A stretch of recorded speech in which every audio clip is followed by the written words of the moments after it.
Me getting you viral or not is like, don't know, but yeah, I just wish you get viral. इससे अच्छी हम बजाते हैं बचाओ. So for me as an openly queer person, the idea was to self-sustain my livelihood. Quite a long back, somebody asked me to just blow off to that man in an elevator because all they think people from our communities are there to please their pleasures. If everyone is free flowing, do you think that everything would just be too haphazard? So मेरे में और किसी सड़क पे बाहर खड़े हुए किन्नर या हिजड़ा में जो रेड लाइट पे खड़ा है उसमें सिर्फ ये फर्क है my parents stood by me. I think we really underestimate this idea of coexisting. See, I was fat, I was fair and I was femme. Welcome to the podcast, Akassh. Thank you. Often known as the voice of rebel. How are you? I'm good and thank you Aakriti. I love the fact that I'm at Beyond's borders, yes, and boundaries as well. Rebel or no rebel, I don't know, but if living yourself out loud and proud is rebel, then it's all worth it. So how about you tell me about the trail from Delhi's Che to Bollywood? That's quite a journey. I'm born and raised in Delhi 6 Chandni Chowk. Delhi से चांदनी चौक के मोहल्ले से गलियों से निकल के बॉलीवुड की चमकती हुई दुनिया में जाना was not easy, but it was destined. I would say no my big efforts. It was just about me being very proactively working for myself, for bringing a brand of jewellery for my well-being, because often people from my identity forget the fact that at the end of the day it is not about just who we are but how we sustain our lives, and people forget that. So for me as an openly queer person, the idea was to self-sustain my livelihood. And that path took me from Delhi 6 to Bollywood. And it's been great. Okay. You worked with some of the renowned Bollywood actors like Kangana, Shushmita Sen, amongst others. Yeah. So I want to know your journey or your feelings when it comes to discrimination versus inclusion when it comes to Bollywood. See, I think Bollywood is not the only place where you can see discrimination or inclusion. It is everywhere, whether it's the media industry at large or it is our daily routine. But I think it is, actually I want to break the myth of the fact that people say, oh, you're a designer, oh, you're working in Bollywood, or oh, you're so and so, you can live a colorful life. No, not really. There is a discrimination which is everywhere. Let's not forget that there can be homophobic, transphobic, and I should say happy phobic people everywhere. Okay. Yeah. Why don't you give us some examples? I don't want to put in up an experience in words, because how many examples should I give you? It's a One? daily Okay. routine for me. It's like getting up out of the bed and facing the world, which can be really disgusting towards an identity like me. And it's not that one big episode leads to anything in life. It's many small episodes when they're collecting and they're recollecting. It leads to a trauma, and so it's not easy. I remember somebody back in, what should I say, 2017, quite a long back, somebody asked me to just blow off to that man in an elevator because all they think people from our communities are there to please their pleasures. So that conception of the community is just being there to be giving you pleasures. But that triggered me because by 2017 I was already known as a designer and I was doing great. And here somebody is not looking at me through a lens of a creative being, but a sexual being. So that was really provocative to me. You've used jewelry design, at least for a decade, as a representation of your feelings and your beliefs as well, right? So what would you say when it comes to jewelry as a political statement is like for you? I think it's me who's very politically or socially active as an individual, and I observe almost any and everything happening around me as in society or at the nation at large. And I thought my medium, which is jewelry, should also be a medium of expression to what I believe in is diversity. So we make diverse pieces. We may use diverse mediums and raw materials to put in together a fancy piece of art. And that's what my idea of bringing the diversity in. Also, I'll end up being, what should I say? Should I even sound so self-boosted or not? But so in 2017, I'll end up having the first batch of trans women walking as a runway model. It never happened in India before. I was, yeah, so a lot of things actually happened in 2017 while I was coming out, making these bold statements through my shows. And somebody asked me, why do you have trans models out of nowhere? You got them on board for the show. I said, because I belong to the community and this is the least I can do. I face backlash. I face backlash back home because I came out openly by saying that I belong to the community. But I thought these are the ways that I, as an individual, could bring in change or at least talk about it. So, also back in 2014, you started the initiative called Pride India. That was to help the community. And why did you start that, and how has that taken you forward? I think I started Pride India from a space of being a rebel, as you mentioned in the beginning, because I was like, for long, the word shame was attached to people like us and the identity we belong to. And for long, we were kept in the margins of the world, or to say to the country we live in. And I realized, no, we are not the shameful side corner elements of the nation we belong to. We are contributing individuals, and we believe in the fact that mainstreaming the society and merging the mainstream society with community like ours is very important, and that's how I started Pride India. The idea was not to work towards only the community, to be honest. The idea was to work with allies, to work with people like you, who's inviting people like us. You're an absolute ally who wants to talk about us, who wants to listen about us, and who wants to share and give and take. All we need is love, right? All we need is empathy. All we need is a little more space to grow. That is where the Pride India idea came, that let's unite individuals who are looking forward to bring in change, irrespective of the gender or their choices in life, but those who are looking forward to bring in change for the larger community. Because my my fight throughout the initiative that I take is sensitizing parents, is sensitizing school teachers, is sensitizing HR policy makers, because they are the people who are really affecting the policy making. Or our bread earners at home are parents, right? If I, as a being, would have not given roti kapda makan in my घर में, I would have stand on a roadside, right? So मेरे में और किसी सड़क पे बाहर खड़े हुए किन्नर या हिजड़ा में जो रेड लाइट पे खड़ा है, उसमें सिर्फ ये फ़र्क है कि my parents stood by me, and that made my journey easier because I had my basics roti kapda makan with me. I was able to go through the fact that yes, I can sustain, I can see to better things, I can have a better education, I can pursue my choices in life as careers and others like that, which is a sad part that very young kids are thrown out of homes. Yeah. Their mainstream educations go nowhere, their careers go nowhere, and that's the area I want to work in, Yeah. to sensitize parents and the structure at large to be an inclusive space. Yeah, often in conversations, like when we ask you that what you believe in, and basically when we say that someone's gone beyond the border, especially in your community, you feel like they're victimized. And you said that I don't want to stand as a victim talking about it.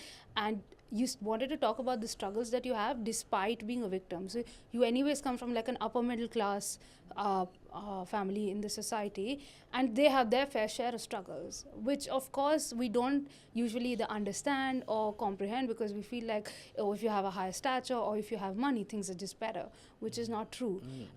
So how was that for you, especially when it comes to your mental health and the issues that you had in that angle? Because after COVID, we all have started working more on ourselves. But I feel like marginalized communities in general have mental health problems from the beginning. Yeah, so do I. I Yeah. had a history of mental health issues, and I recently recovered from one such episode. You know what happens day in, day out? When you get up, the first thought that used to come in my mind was, why me? मैं क्यों? भगवान मेरे साथ ऐसा क्यों किया? Right? It just took me a thought and say to myself, why not me? मैं नहीं तो और कौन? And then I felt like everybody else doesn't even have that power to be who I am or to execute things how I do. And that mindset helped me change. But this cannot be everybody's case, and this is not that easy to reach that level. It takes back to back, everyday practice to tell yourself that no matter what, you love yourself, no matter what, you believe in who you are.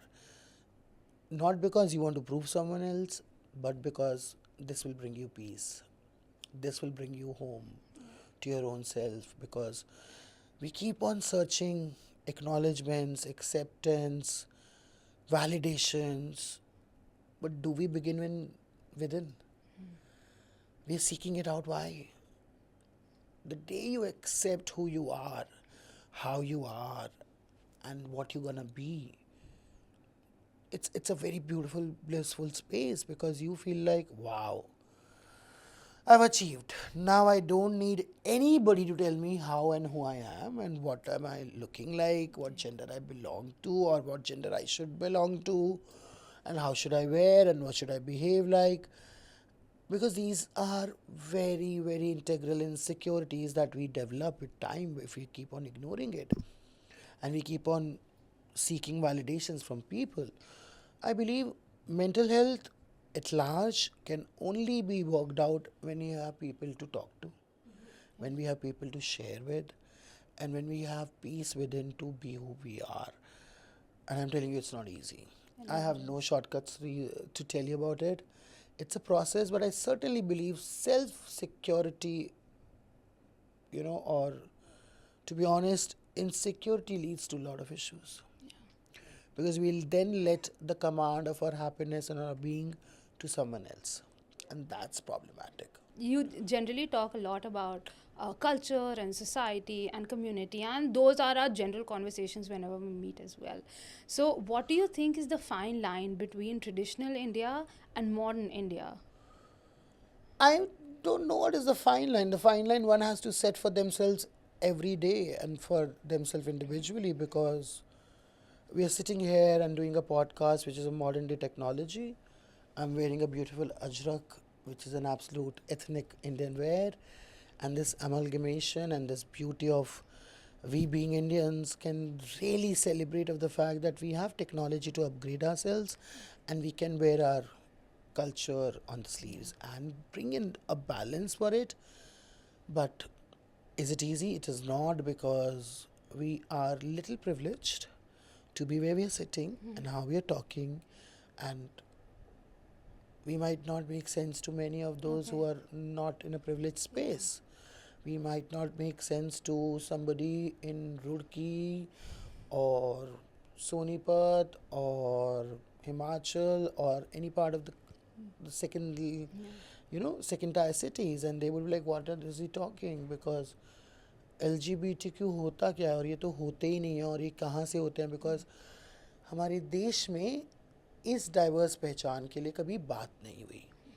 And this is where I feel the fact that somewhere the rural India, the conservative India, is still detached or is still not in chords with the Yeah. youth of the Yeah. Gen Zs, I should say. I'm gonna circle back to one thing you said here, but I first want to know that since we're talking about modern India and technology, anyways, what is it like that a 16-year-old Akash had that probably a 16-year-old boy right now doesn't have, or vice versa, with the aging technology or the aging life that we have?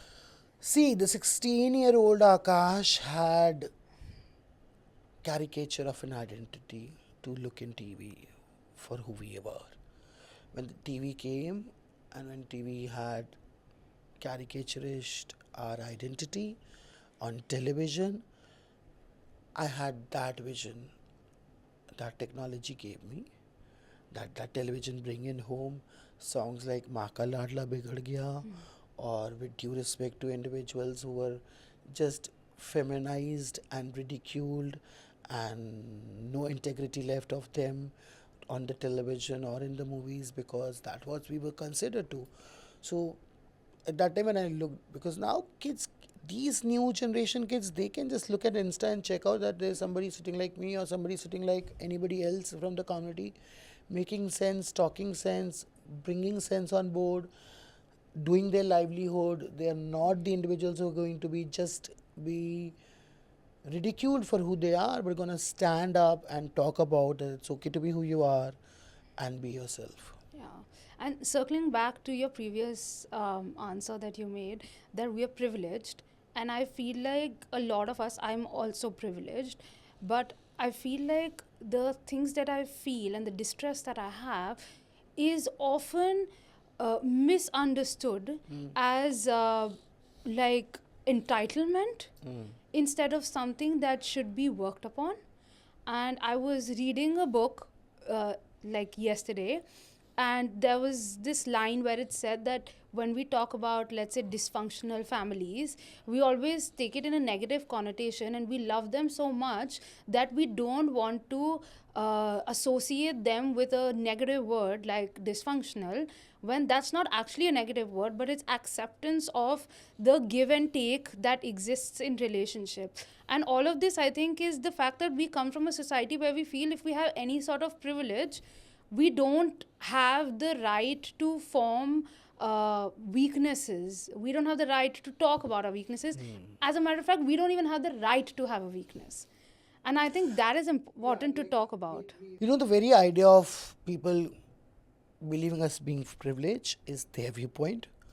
Why I use a term privilege in this case of mine is because that keeps me a little better, keeps me in a space of gratitude, and keeps me in a space of not calling out anybody's achievements as bigger or smaller, and to work on my own self, that be thankful to what I have and be responsible to what I don't have or what I want to achieve for myself or for the community I belong to or to the people I live with. Yes.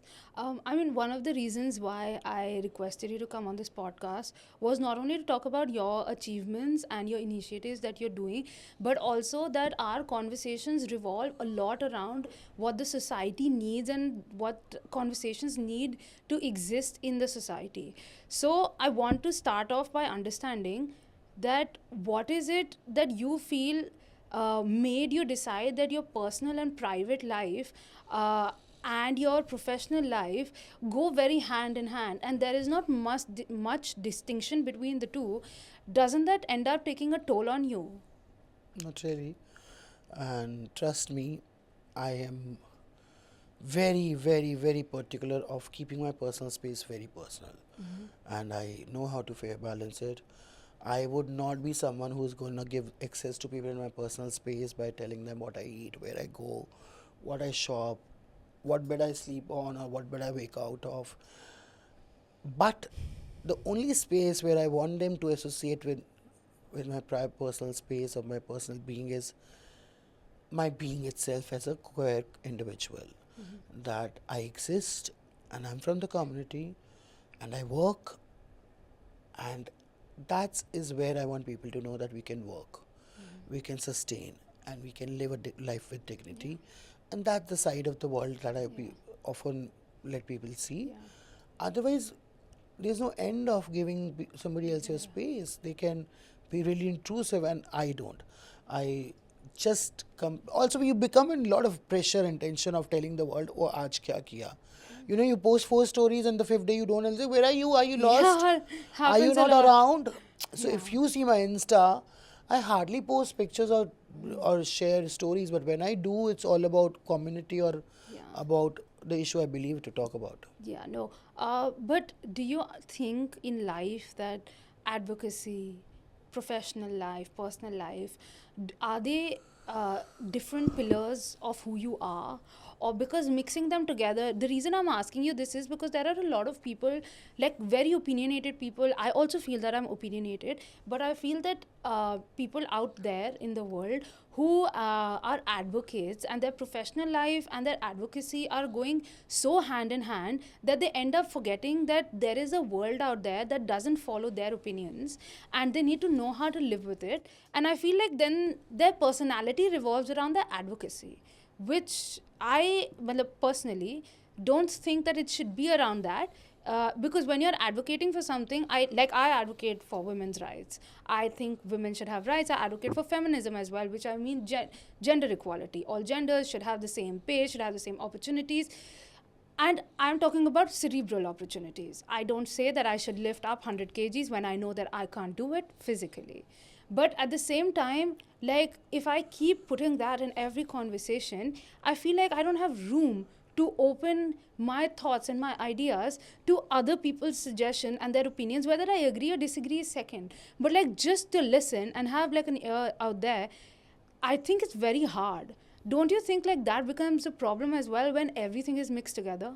You know, I don't know. When people want to see me as a queer activist, and when people want to see me as a designer, or when people want to see me as an Indian, or when people want to see me as Agrawal to belong to the caste, culture, creed, and the religion, or what I do, it's they who pick and choose to see what they wish to see.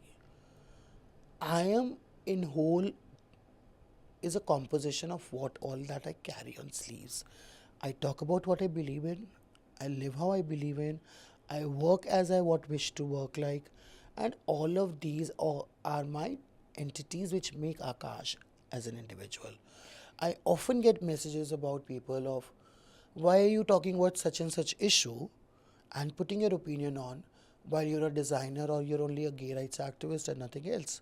You can't talk about human rights at large, you can't talk about women's rights, you can't talk about as simple basic like talking, giving your viewpoints upon what's happening in Pahalgam, right? And there'll be people who'll call you out as because that's not zone that you should get in. Stick to your notes. I'm like, with my notes is that I am someone who is not just one being that you see me through. I'm every being of myself, and each of these are different identities make me whole as who I am. I cannot differentiate. I cannot part policies, politics, identity, creativity apart. Make sure that not every podium is worth talking about it all together. But आ ही जाता है मेरे case में तो वो even if you call me to some fancy event and somebody is doing some sheer shit, I'll be the first one to call out. Call it out, yeah. No, but what I do want to understand here is that there is a difference in everything that you do. But how is it that you want to advocate for all these things? And why is it that I you don't want to advocate about anything. Okay. This is quite a pressurized word. Okay. Let me not. I want to live as all of it. Okay, so many a times you say that when I asked you that can I address you as a he or a she or a they, you like just address me as Akash, and I am free flowing. So you're like water basically. And no, but what I do want to understand here is that obviously I also disagree with the fact that everything by the society or in general when you're living in this world, everything has a certain type of stereotype, and there is obviously a reason for it, but it's not even right to have it. But if everyone is free flowing, do you think that everything would just be too haphazard? I don't know about everything. I'm managing well. I'm not in a haphazard space. And when I tell you to address me as Akash, is again comes back to a point that you see a he in me, you see a she in me, you see a they in me, or you see nothing in me, is your call. I trust me, Aakriti. I come from a generation where we were ridiculed for who we were. You know, this whole new idea which I completely appreciate of people asking how should I address you, and people are choosing what and how they wish to be addressed is a great way forward. But somebody like me who's too old, I should say, come from a generation where we were not asked, but we were told. Yeah. We were told that you are so and so, you're a third class individual, your choices in life is not great, you're being a gay is not even gay as a word, as a femboy was looked down, right? From that space where I land up letting all the slurs which were onto me and didn't give them a damn, I only feel happy enough to somebody having a thought to ask me that, how should we address you? But again, when I started and I told you that it is so much about self validation and not seeking out, that I know who I am and I am okay for you to address how you see me. If you see a he in me, I'm not as gonna try my Yeah. best to tell you, no, no, can't you see the feminine side in me? Yeah. Hello, if you can't, you can't. Yeah. And if you see a feminine side in me, great. Am I not, what should I say? I feel like I have a very fine balance of a Shiva and Shakti, the Ardhanarishwar concept. I love it. I love the fact that both yin and yang coexist in me and coexist very well and be required how and when I use it. I think when it comes to privileges, also, some we have are that we do have places where we have safe space, like the table where we were talking, and it was so non judgmental that I've not been in a place like that for a very long time. What is it that you think or you are doing, which might be a really small step also, but trying to make this a safer space for either the coming generation or just the people around you? Nothing. No hard work that side. Because why? What will you do? You can't do anything except living your life honestly. No, but I think you can, right? Like just But the the, act of but the listening. fact is this, that you land up living a very honest, real, to the point life and share it with the world. I think it's good enough. Like my cousin doesn't need to be gay to walk up to me to address his issues in life. No, no, that's not what I And meant. that is no, but that is a safe space creation, na? That Yeah. this guy is non-judgmental, Exactly. living his life openly. I think he will understand me. No, exactly. Like And that's that what I mean. conversation for somebody else becomes a safe space. Yes, That's exactly. that's how it should be. Like you should. Absolutely. That's what when people ask, what should allies do? Allies should do nothing. Just Nothing. let it Just be. exists. Just exist. Yeah. Just let the other person grow. I think we really underestimate this idea of coexisting. Yeah. Because we feel like we need to fight to make a space instead of just coexisting with each other.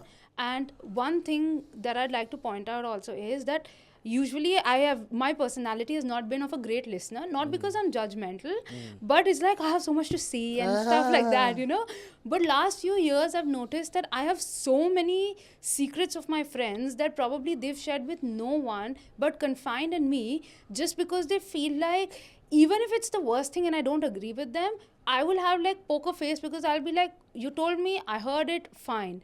And yesterday only, I had almost a 6-hour long conversation with a friend, and he was like, you're so vulnerable. You allow me to be so vulnerable. And I've never been like that with anyone. And I think he's 28, 29 years old.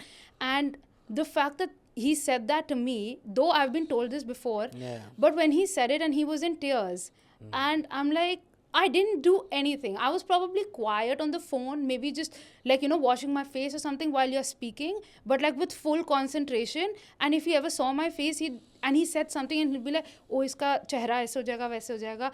So mine was just like, okay, you did it.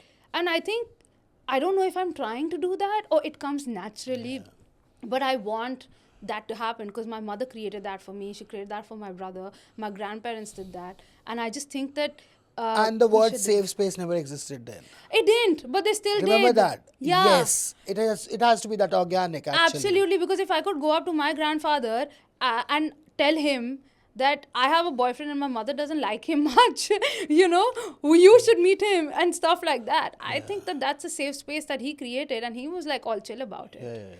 Back in the school days, I think most of us were bullied. And I also know through my therapy session that really affects a lot. I am sorry to say that I am also kind of sure that you would have gone through the same thing. Who doesn't know? I think the bullies don't have. As long as the bully is not telling their side of story, so I even can give them a benefit of doubt. But yeah, see, I was fat, I was fair, and I was feminine. And it was quite FFF to face the bullies or to be targeted by bullies, because what happens, no? You are not discriminated or bullied on just being fat or just being feminine. you're being bullied on two angles of it. And you're considered as a weak person, not as just feminine, but as fat too. And your strength goes down at front of a larger men, and they think like, oh, this is a good roll or toast. And I faced that for very long, and I think it has not stopped in my life yet. I don't think so. Anybody can say now nobody bullies us. No. It's just that when we grow, we don't give them a damn. Yeah, that's true. Our bullies reduce, or Yeah. our bullies don't We can exist for us. filter it out. We can filter it from. So when we are younger, we don't know the mechanism to handle our bullies, because these are the places which our parents don't want to talk to, Yeah. the school and the administration doesn't want to dwell in, and the child faces it. But with time, I realized that that bully has all the power in the world just because I let it happen onto me, or just because I hear it out and believed in what they said to me, that you're weak, that nothing good be happening with you, because there was nobody to talk to. The major issue is that people from my identity and community have no knowledge. Like, I remember when I was growing up, I really never know the terminology of the LGBTQIA, that does it exist. I only knew that I'm a child who's worth to be killed or be dead, and trigger warning there. But because you're a mess, because you have some issues, and there was nobody to address the issues or to address the mess that I was going on, because we were not considered equal. Yeah. So bullying at large exists to anybody and everybody. It starts in childhood, stays very, very, very loud in our head till date, because there are initial years of impressions of what the world gives to us. And when you say the word bully, I can still go back to my school memory and I can remember all of that I faced it, and it was difficult. And very sad to say that there are still kids Yeah. who are suiciding, who are helpless, and who are unable to address the issue of the bullying, because the society at large is not ready to accept them as who they are and then to address the issue they're facing. I have a yes or no question for you.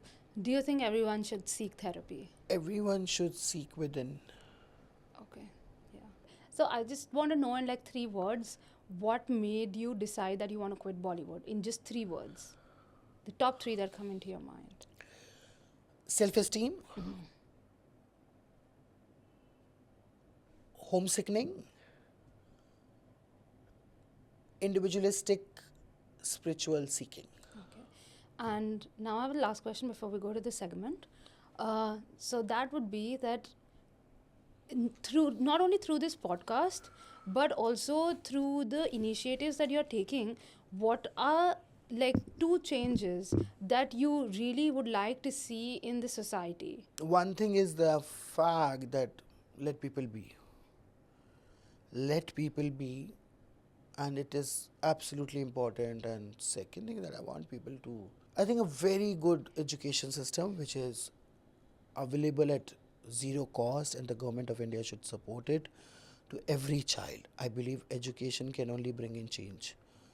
Education can bring in change to a community like ours and to community like anywhere. Any underprivileged person, any discriminated person, if educated well and proper, can lead to a better life. So my last segment is where I would need you to give advice to anyone who wants to go beyond the border.